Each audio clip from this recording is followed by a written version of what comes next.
Assalamualaikum warahmatullahi wabarakatuh. Waalaikumsalam warahmatullahi wabarakatuh. Assalamualaikum warahmatullahi wabarakatuh. Bismillahirrahmanirrahim. La haula wa la quwwata illa billah. Asyhadu an la ilaha illallah wa asyhadu anna Muhammadar Rasulullah. Allahumma salli ala sayyidina Muhammadin wa ala alihi wa sahabatihi ajma'in, ma ba'd. Setelah saya berusia 73 tahun ini, ternyata yang tadinya saya menduga kemarahan saya, kebencian saya, kekecewaan saya yang pernah saya alami sejak saya kecil, baik itu dipukul ibu atau ditendang bapak, mungkin dicambuk oleh guru karena saya baca Qur'annya masih salah terus. Dulu kalau salah kan di seblak namanya tangannya itu. Termasuk juga cinta yang ditolak mentah-mentah ya. Ya, sakit hati, kecewa, marah. Termasuk juga dalam berbisnis saya ditipu orang sampai miliaran. Termasuk juga pengkhianatan teman yang berkhianat. Saya kira itu semuanya sudah selesai dan sudah saya skip. Saya kira saya skip, saya apalagi erase atau juga apa? Delete macam gitu. Ternyata setelah 73 tahun ternyata itu tidak hilang. Ternyata tidak hilang, tidak terhapus, tapi masih tersembunyi, masih nyumput, masih ngumpet di dalam al-aqlul la wa'i, dalam akal tidak sadar kita, dalam otak tidak sadar, atau al-aqlul la wa'i, atau alam bawah sadar. Ternyata masih ada, dan itu seringkali muncul tiba-tiba.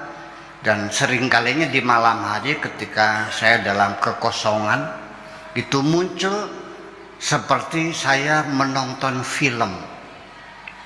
Kalau nonton film mah enak di bioskop, alur ceritanya satu ya kan.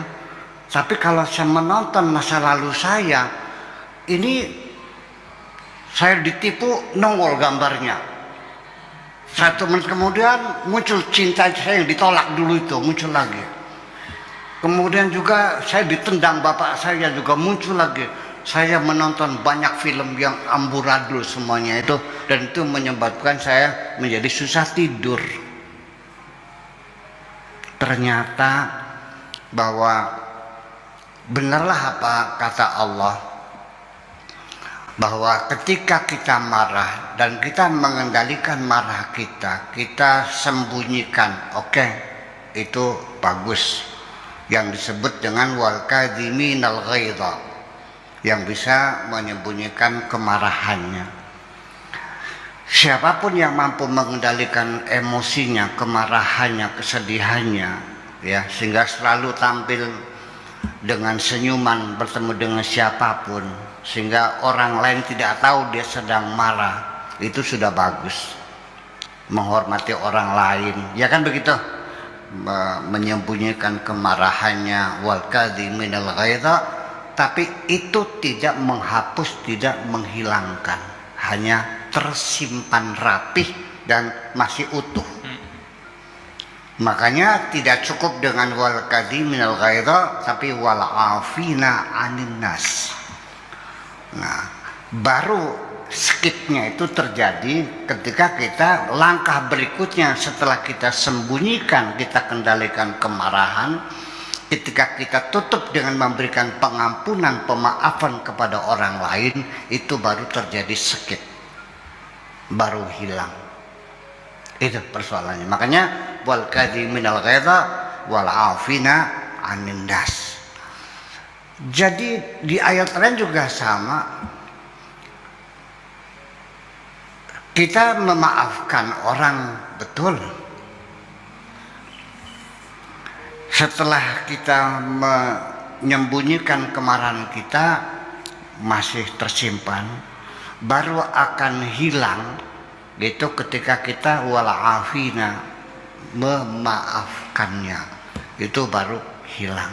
Tetapi jejaknya masih ada, kadang-kadang masih datang lagi. Nah, supaya hilang sama sekali, tidak meninggalkan jejak, makanya setelah fa'fu anhum, maafkanlah mereka, wastaghfir lahum, mintakan ampunan kepada Tuhan untuk mereka. Katakanlah, ya Allah, ya, maafkanlah mereka yang telah menyakiti hatiku ini, karena aku sudah memaafkannya. Sebagai pembuktian bahwa kita memberikan maaf kepada orang lain itu betul-betul tulus dan murni, itu harus diakhiri dengan kita dukung atau kita mintakan kepada Allah supaya mereka diampuni oleh Allah. Ada 3 tahapan yang semacam itu. Jadi artinya bahwa apa yang terjadi sekarang, penyakit-penyakit degeneratif, tensi meningkat, kemudian hormon adrenalin juga meningkat, memicu tensi, kemudian juga kolesterol karena kita menyimpan kesedihan yang berlebihan. Ternyata kerusakan-kerusakan hardware itu bermula dari gangguan-gangguan yang ada pada software, pada jiwa kita sendiri. Itu yang menjadi persoalan.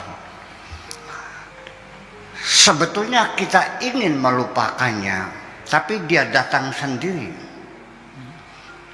Nah, bukan hanya ini, bahkan sampai dosa-dosa yang pernah kita lakukan dulu.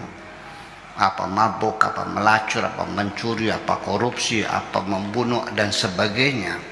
The feeling of guilty itu lengket di dalam otak kita dan selalu membawa siksa. Setelah kita bertobat, baru kita merasa nyaman, bisa tidur nyenyak, tidak diganggu dengan the feeling of guilty itu. Tetapi orang yang sudah bertobat, sudah 20 tahun tidak ngadu jago lagi, sudah 10 tahun tidak melacur lagi, apa dikiranya selesai? Tidak. Jagonya masih datang, kukururuk di malam hari, ngajak ngadu jago lagi di otaknya. Ya, yang dulunya terbiasa melacur juga akan muncul lagi hasrat melacurnya. Datanglah cewek-cewek cantik mengajak berzina lagi. Namanya kambuh. Banyak sekali orang setelah bertobat itu menjadi kambuh lagi, main judi lagi, karena tidak hilang. Bayangkan, setiap hari kita itu menghadapi hal yang semacam itu, dan itu menjadi gangguan bagi kita semuanya. Maka kenapa saya selalu dalam ceramah itu hampir tidak pernah menceritakan sorga dan neraka. Saya bercerita sorga di dunia dan neraka di dunia lebih mudah dipahami daripada saya cerita sorga yang nanti. Ya, siksa itu adalah penderitaan yang kita alami setelah kita melakukan dosa-dosa. Dan sorga di dunia itu adalah kedamaian, kebahagiaan yang dapat kita rasakan selama di dunia setelah kita banyak berbuat kebaikan-kebaikan kepada sesama. Itu yang lebih real. Kalau cerita surga akhirat mungkin masih banyak yang nggak percaya ya. Iya kan? Nggak kelihatan sih. Tidak bisa dibuktikan. Saya juga tidak bisa membuktikan surga di akhirat. Tapi surga di dunia saya bisa membuktikannya kok. Ya, dengan kajian-kajian yang ilmiah. Ya, silakan kalau perlu panggil para psikiater, mari kita diskusikan. Ada nggak surga di dunia? Ada kedamaian. Tidurnya lahap. Tidurnya lahap, makannya lahap, badannya sehat, rezekinya lancar, temannya banyak, istrinya sayang, anaknya lucu-lucu, apalagi. Ya, sehingga saya juga sering mengatakan bahwa ketika saya merasakan kebahagiaan karena saya bisa membahagiakan orang lain. Kebahagiaan yang saya rasakan itu adalah aroma sorga. Ya, lebih jelas seperti itu. Nah, itulah makanya jadi semua penderitaan, pengalaman, dosa-dosa yang kita lakukan, semuanya memori itu sama dengan komputer. Ya, silakan Anda berselancar kemana saja. Saya buka, nggak ada. Saya buka memorinya. Saya bisa menelusuri Anda berselancar kemana. Itulah makanya terekam semuanya dan dihitung oleh Allah. Allah itu begitu cepat menghitungnya. Innallaha sari'ul hisab. Kalau kita buka memori mungkin lama ya. Allah mah sekejap mata kok terbuka semuanya itu. Nah, ini semacam ini. Jadi, lalu ketika kita sudah mengalami gangguan-gangguan semacam itu, disorder psikologi semacam itu, satu-satunya ya kita melakukan konsultasi dengan psikiater, atau juga dilakukan reprogramming lagi barangkali, ya kan, kepada para ahlinya supaya kita bisa membersihkan jiwa kita dari kotoran-kotoran, dari dosa-dosa semacam itu yang menimbulkan siksa ini. Salah satunya nanti akan dianjurkan yaitu kita untuk bertoleransi, berjiwa besar, siap memaafkan kesalahan orang lain. Orang yang telah menipu kita ya sudah kita maafkan. Orang yang dulu menghina kita sudah kita maafkan. Cinta kita yang ditolak dengan sangat kasar sekali ya sudah kita maafkan.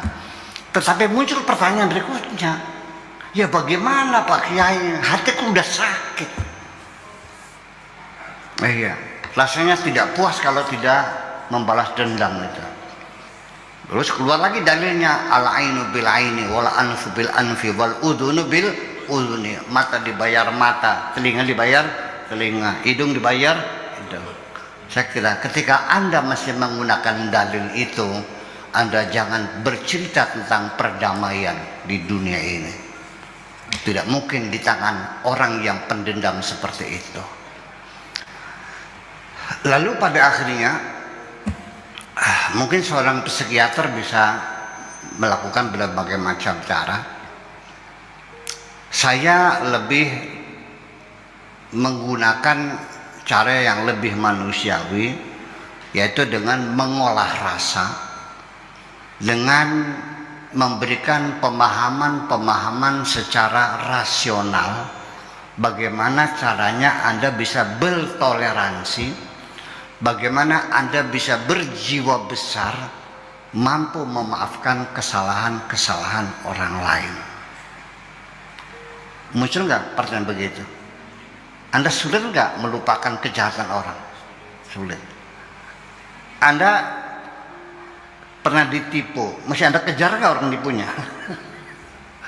Nggak bisa, ini hak saya. Ada lagi yang sampai tak tagih sampai akhirat. Memang bisa di akhirat lagi. Nah, oke. Sebetulnya coba kita ingin mencoba Anda berpikir cerdas. Betapa mudahnya Anda memaafkan kesalahan orang lain kalau Anda sudah paham. Makanya saya berulang-ulang membimbing orang itu, yang penting saya cerdaskan dulu, yang penting pemahaman dulu. Aurat-aurat mah belakangan tuh mah, wiridan mah belakangan tuh mah. Yang penting Anda paham saja dulu. Karena bagaimana saya bisa menuntun orang buta? Susah kan? Dikasih peta nggak bisa ngeliat, saya tunjuk sana tunjuk sini juga nggak mendengar.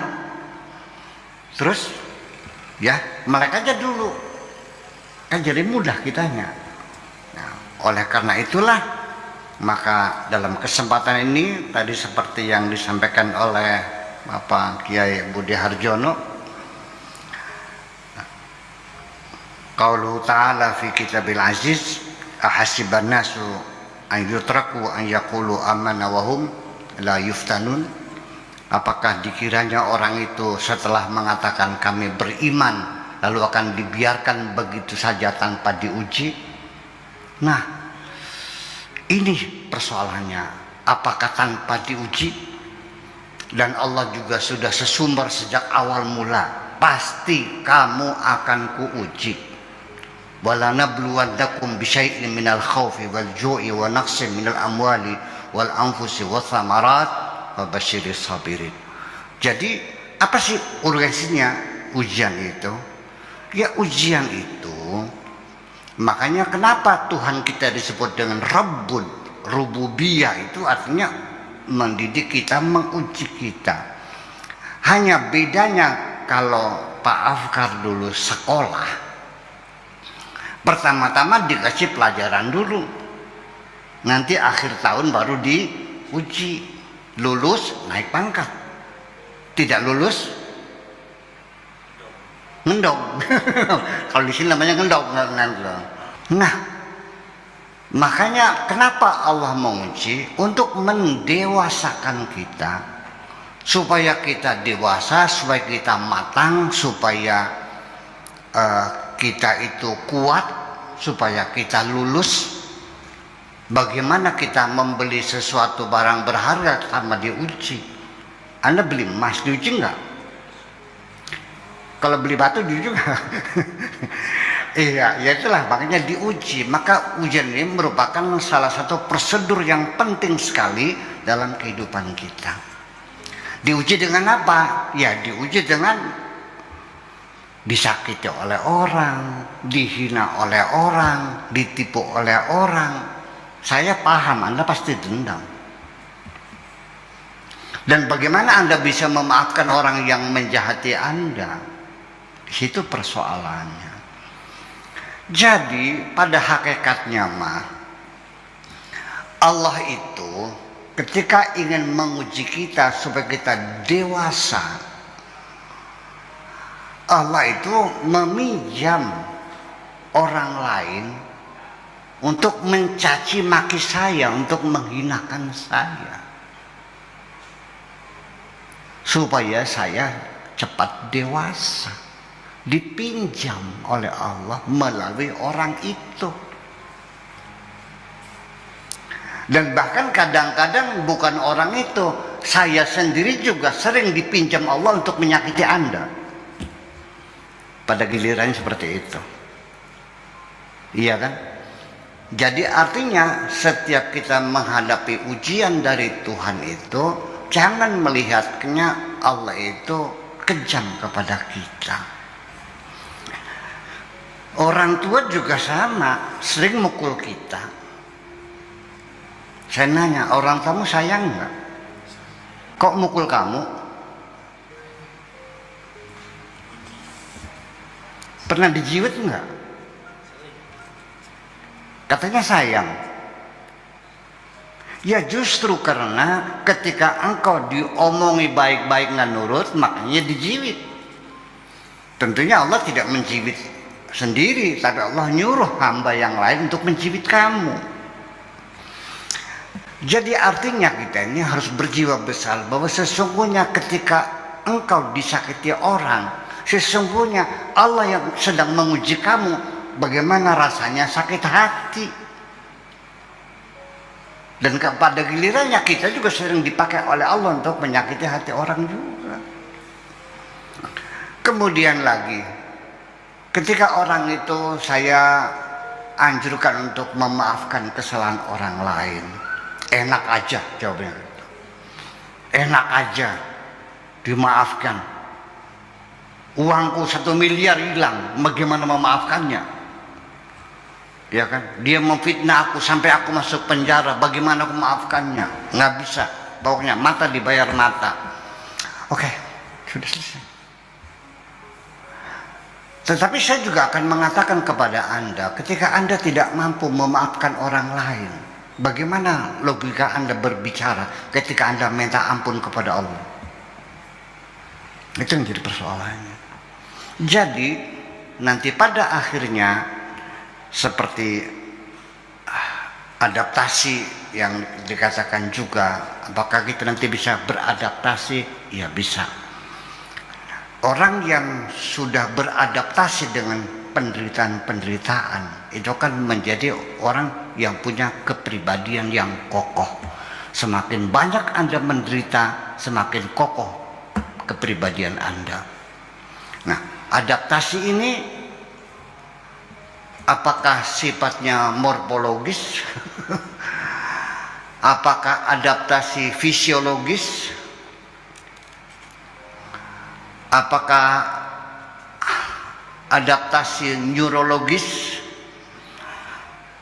Saya kira di tengah corona ini kita lagi diuji juga oleh Allah Subhanahu wa taala.